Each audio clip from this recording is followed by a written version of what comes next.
parte dos sonhos que nós temos corresponde ao fato de que o espírito que lhe anima leva esse seu eu aí, que está dormindo, mas ele leva as sensações e a consciência de Rogério Vilela para dentro dos loops mentais que você, porventura, tenha criado.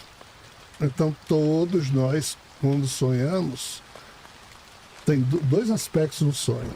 O sonho ele é produzido por você e você é o protagonista dele. Você se sente existindo. Eu não lembro disso. Todo sonho a gente está nele? Parte Não, né? dos sonhos, é isso que eu estou dizendo. Tá. Uma parte dos sonhos, ou 99% dos sonhos, a gente está nele. Eu acho que não sim. tenha dúvida. Tem outra parte dos sonhos que são o nosso espírito vivencia na espiritualidade e isso é transferido para o nosso eu e a gente sonha também com isso. E tem uma parte muito modesta aqui que eu teria que explicar questões transcendentais, eu não vou, senão a gente vai desfocar aqui, tá certo? Então, voltando. O mundo paralelo de loops mentais que existe faz com que realidades paralelas simultâneas à nossa vida existam e ficam pendentes de resolução. E por isso que a física quântica diz que o passado não morreu, permanece existindo, o presente existe e o futuro também já existe. Por quê? Ou futuros? Futuro. Futuro com... O futuro já estaria existindo porque ele depende dessas pendências do passado que só podem ser resolvidas lá na frente. Então...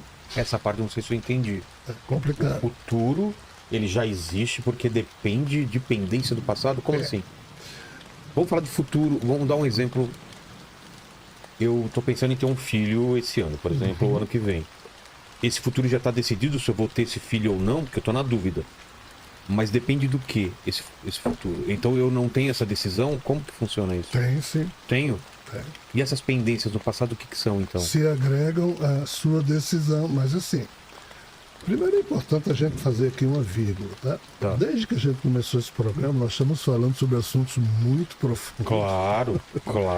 Em que o carimbo do que é verdadeiro ou não é, do que é correto ou não é, do que está certo ou não, eu não tenho autoridade moral para fazer esses carimbos. Então, tudo que eu estou falando aqui... São estudos, experiências... de reflexão, certo? É importante é bom falar que os nossos irmãos e irmãs que nos veem, nos assistem, tenham a prudência de não tomar nada disso aqui como sendo verdade, certeza, porque cada um é que tem que ver por si mesmo o que é verdade e o que não é. Perfeito. Então, assim, vamos lá. Existe algo na mitologia nórdica que diz que um ser chamado Orlog, lá atrás, bilhões de anos atrás, dentro dessa criação indevida, criou algo chamado Wyrd, W-Y-R-D, que seria uma teia quântica. Essa teia quântica apenas tem um conjunto de protocolos para organizar as informações produzidas dentro de uma matrix, e essa organização de protocolos tem como base só um pressuposto. O que sai de um ser volta para ele. Isso não é uma questão de justiça, nem uma questão de pedagogia. É uma mera questão de organização de informações. O que sai de um ser volta para ele.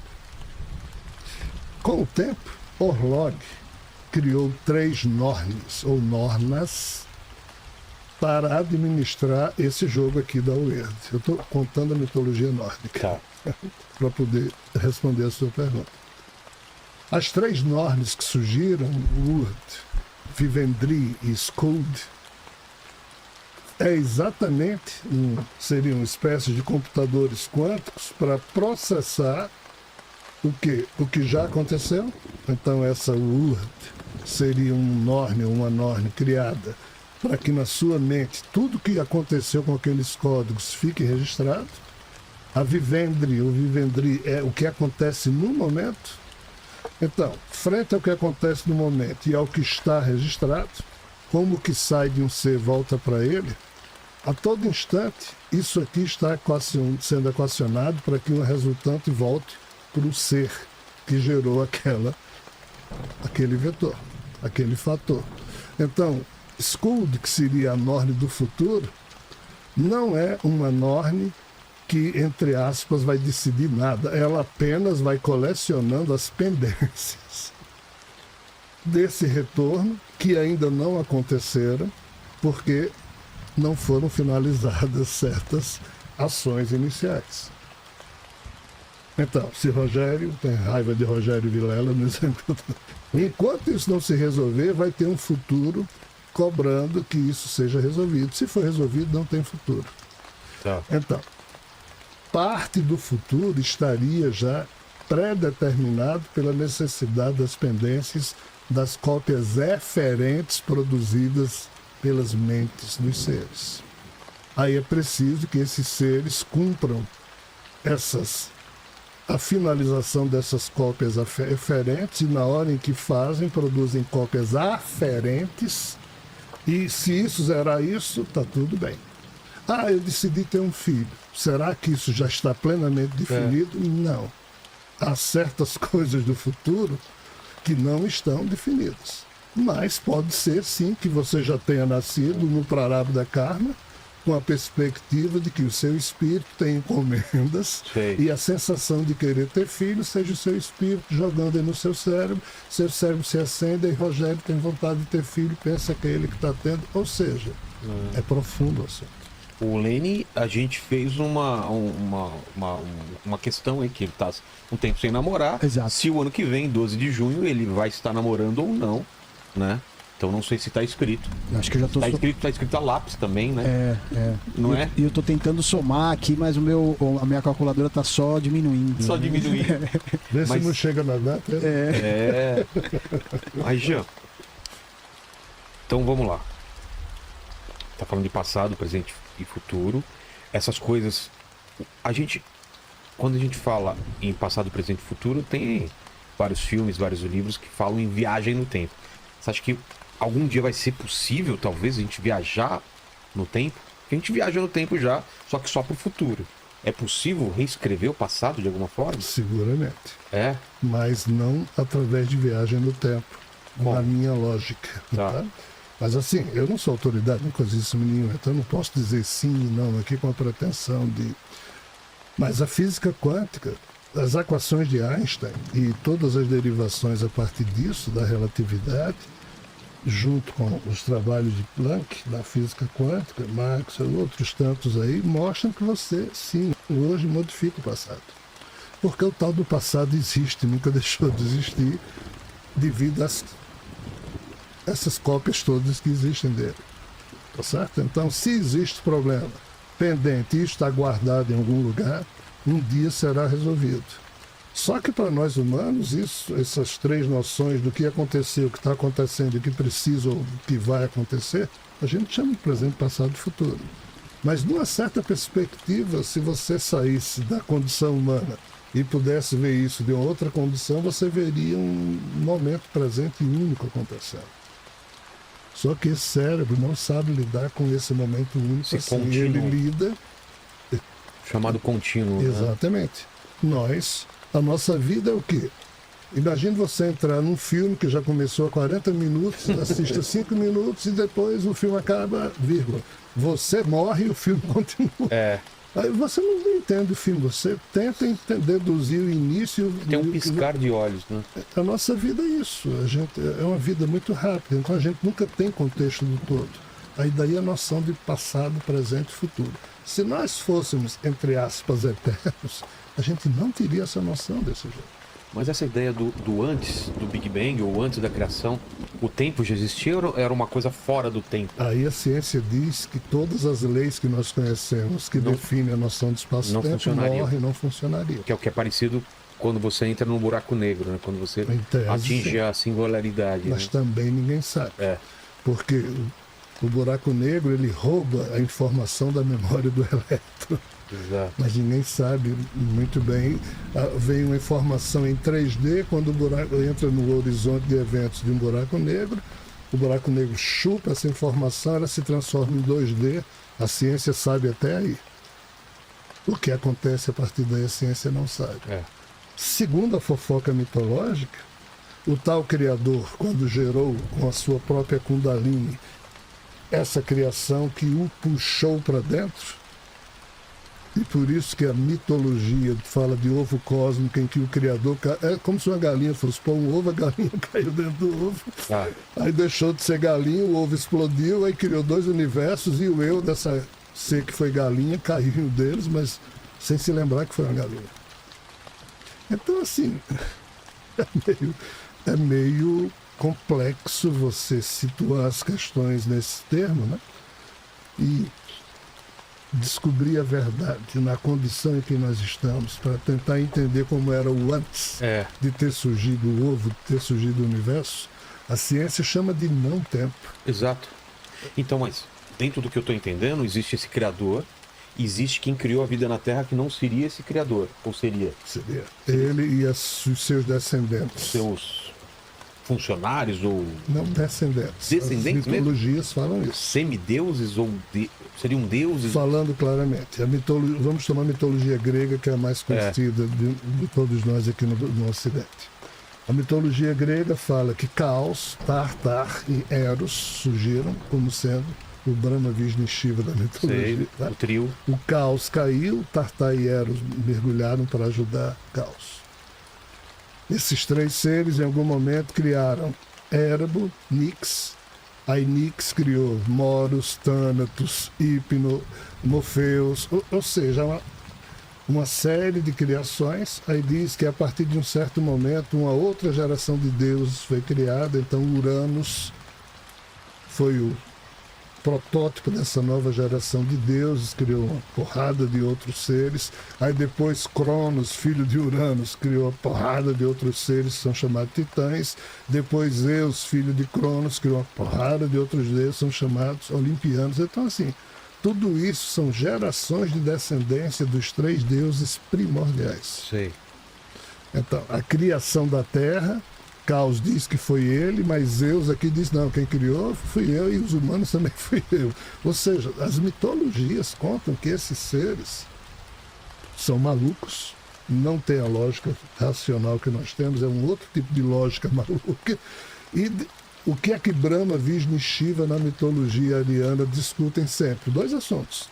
Quem dos 3 criou o universo quando os 3 estavam lá fora, antes da criação do universo? E agora que os 3 estão aqui dentro, quem manda no universo? É loucura, mas é o que as mitologias contam. Então, assim, existem diversas figuras chamadas de logos criadores nas mitologias. Eu tenho um livro que eu produzi chamado Quarto Logos, em que eu explico que o primeiro logos semeou a vida, o segundo logos polarizou a semente de vida, colocando macho e fêmea. O terceiro logos colocou isso para evoluir. A evolução chegou nesse limite que nós estamos, então virá agora um quarto logos para educar o progresso humano para além da crença religiosa. Porque a crença religiosa ferrou com a possibilidade do crescimento humano na hora em que, digamos, a Igreja Católica proibiu todo mundo de aprender a ler durante mais de 1000 anos. Não é. Entendi. E Adão e Eva, essa figura de 2 seres que inicia toda a história da humanidade, tem, além de estar na Bíblia, tem algumas figuras parecidas em outras mitologias? Várias. Ah, é? Várias. O que seria o Adão Olha, e Eva? eu já estudei mais de 100 mitologias, a fundo 70 e poucas. E nós temos nas mitologias, e é o primeiro compêndio criado pelo ser humano, o mais importante, seguramente, de tudo que foi feito até hoje. Pena que as religiões que surgiram depois ferraram com tudo isso, queimaram, destruíram. Mas assim, Adão e Eva tem em todo canto, com outros nomes. Tá? Sempre um homem. Porque nessas mitologias, não, nem sempre. Essas mitologias, elas falam de histórias que são comuns a todas elas, mas elas também falam de histórias que só especificamente algumas delas conseguem retratar ou reproduzir. Talvez, se a gente fosse estudar, se você me perguntasse, cara, do que você conhece, o que mais se aproximaria de uma possível descrição da criação de um Adão, de um ser humano? Aí eu lhe diria, é algo extremamente estranho. O que? É um livro chamado O Apócrifo de João. O que livro é esse? Foi um livro que, em tese, o Jesus ressuscitado explicou a João como tinha sido a criação do Adão. Não o Adão bíblico, mas sim o Adão cósmico, que foi um outro ser adâmico, do qual depois a humanidade emergeria, ou viria a emergir, e o Adão e Eva da Bíblia seria um mero desdobramento desse processo. Aí nesse livro, que em tese João, o evangelista, o apóstolo, né, teria escutado de Jesus o ressuscitado, nesse livro, Jesus ressuscitado fala no nome de dezenas de anjos, que cada um desses anjos colocou uma das partes do corpo humano, do corpo desse Adão. Isso aqui não se passou na Terra, teria se passado em algum quadrante cósmico.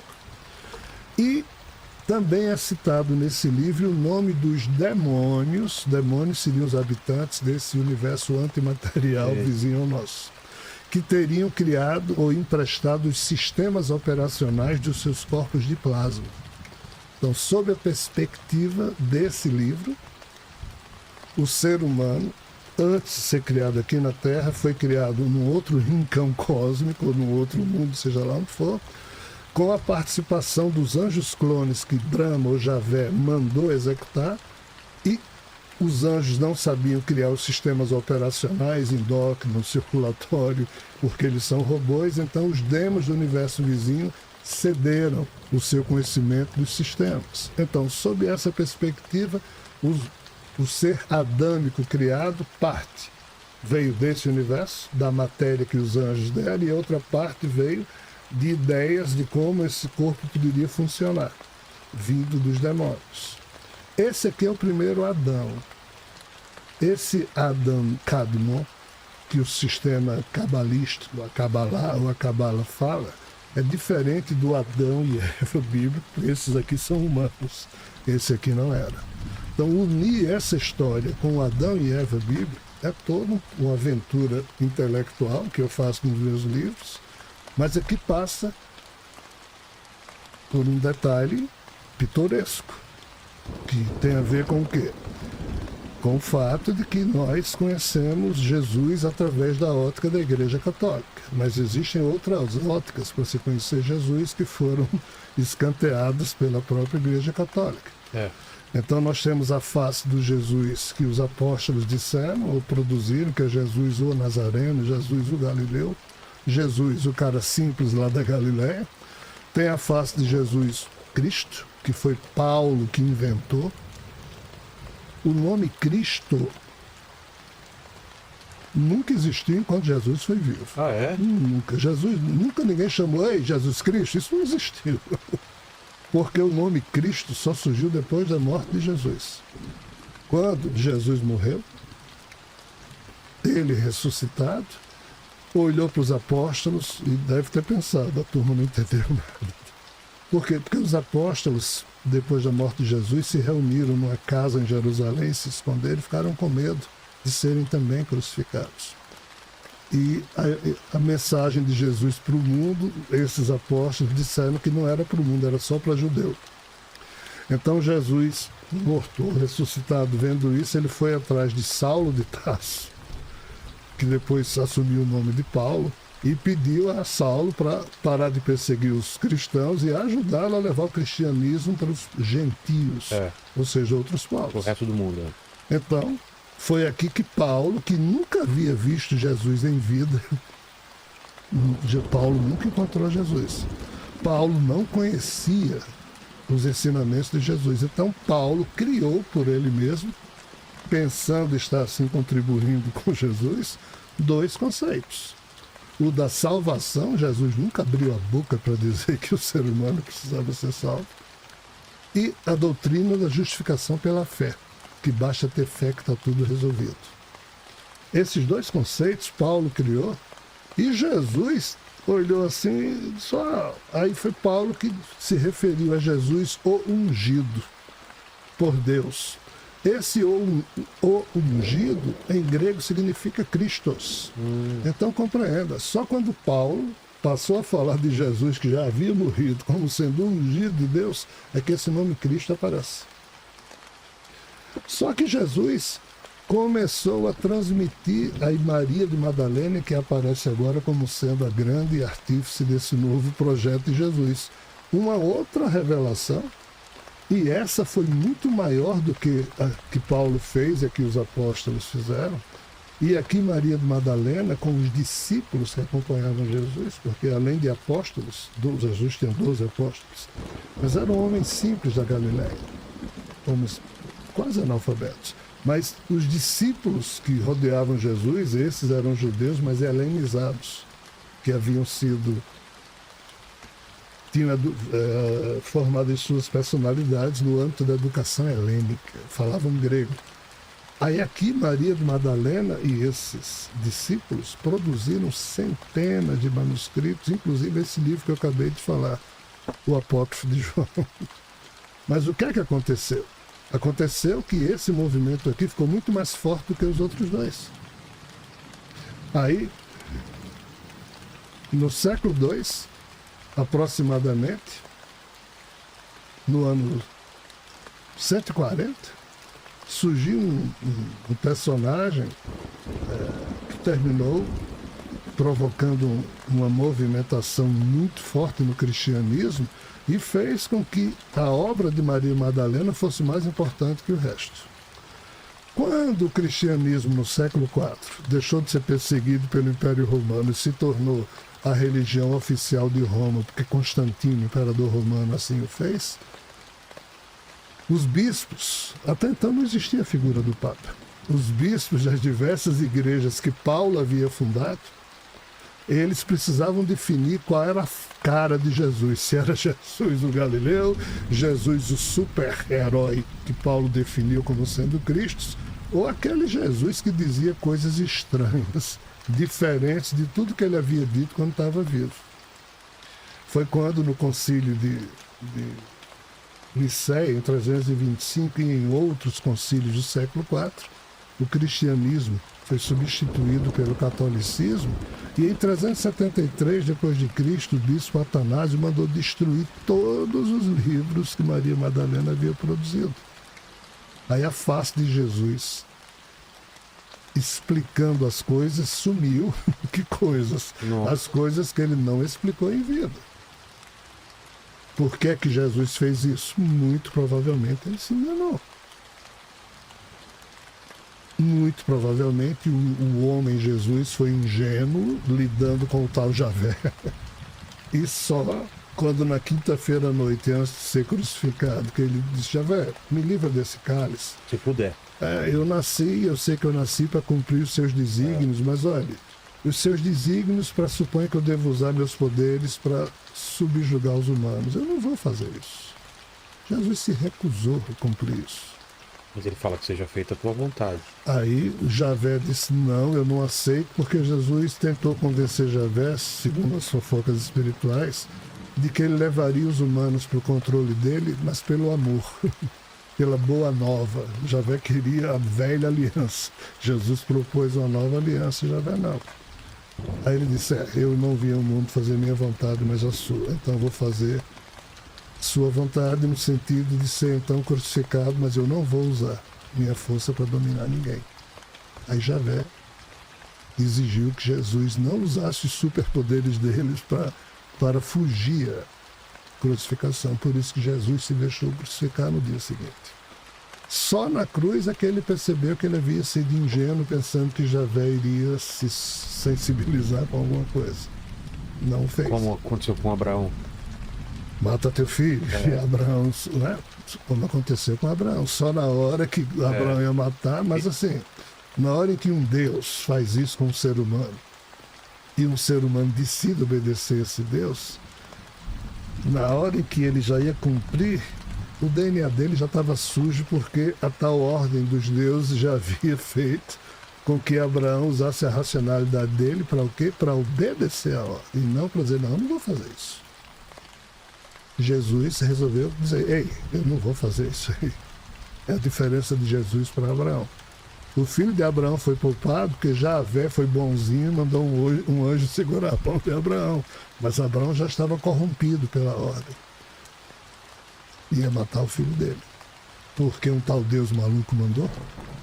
Jesus percebeu isso no limite e disse, não vou fazer. Não, eu sei que eu sou o Messias, eu sei que eu estou profetizado em todas as páginas da Escritura, eu sei que não posso mudar uma vírgula, mas eu não vou poder cumprir isso. Aí foi crucificado por isso. Aí, ressuscitado, ele resolveu então falar o que em vida ele não falou, porque ele havia se ignorado. Esse é o problema. Mas a tentação no deserto, ele não reafirma essa... Quando o diabo fala, usa teu poder então, transforma essa pedra em pão. Aí depois se joga aqui porque anjos vão te segurar, ou o que você quiser aqui eu te dou. Não é a mesma tentação que poderia estar na cabeça dele como ser humano, de eu sou um ser poderoso, mas eu me resigno a fazer o que é a vontade do meu pai. Eu sou, exatamente, mas isso foi no início da vida de Jesus, o ser humano.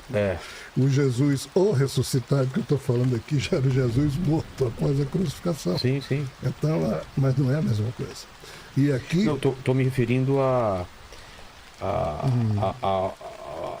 quando ele fala, se puder me afasta desse cálice, mas que seja feita a tua vontade. Essa relação de dúvida, e sendo que no deserto ele não teve dúvida nenhuma. Ele... No início da pregação ele não tinha dúvida nenhuma, ele era ingênuo. No final da sua vida física, no limite, ele perdeu a ingenuidade. E na volta... Ressuscitado, aí ele resolveu abrir o verbo. Dizer, esse ser tem problemas, de fato, eu não reconheci em vida. Aí por isso que surge o gnosticismo. Que é um movimento feito por Maria Madalena, mostrando que o Deus bíblico, o Criador, era um Deus doente. Marcion, o tal personagem que surgiu lá na frente e criou o marcionismo, uma espécie de uma revelação gnóstica extremamente importante. Ele foi o personagem mais importante do cristianismo nascente. Mas aí a turma do ortodoxismo destruiu tudo isso. Mas em resumo, nós até hoje, 2000 anos depois, não sabemos bulhufas sobre a real intenção de Jesus. O que hoje nós sabemos sobre Jesus é que a Igreja Católica nos jogou, que é o Jesus superstar. O Jesus Cristo que Paulo criou. Mas Paulo nem conhecia Jesus. Então, se a gente os evangelhos. No ano 382 a 388, Damaso, o bispo de Roma, que se tornou o primeiro papa, porque papa mesmo só foi Damaso a partir daí, Damaso tinha o seguinte problema: tinha centenas de bispos, donos das igrejas, que precisavam obedecer agora a Roma, já que o cristianismo, de religião perseguida por Roma, agora era oficial. Então o que é que Damaso fez? Ele percebeu que tinha um polemista de Alexandria que todo mundo respeitava. Ele, Damaso, não era respeitado. Até porque ele havia matado o Sino. Quem era o Sino? O Sino e Damaso disputavam os dois quem iria ser o bispo da igreja de Roma. Aí Damaso então convenceu o Sino a se encontrarem no dia de domingo à tarde na nossa igreja para os dois decidirem se iam se unir ou continuar brigando. Né? Porque agora a igreja romana ia ser a igreja mais importante do cristianismo, porque até então a igreja de várias outras igrejas de Pérgamo eram mais importantes do que a de Roma. Com certeza. Então, o Sino e Damaso se encontram às 14 horas de uma tarde de domingo na igreja. Aí Damaso diz: o Sino, entre você primeiro com os seus seguidores. Né?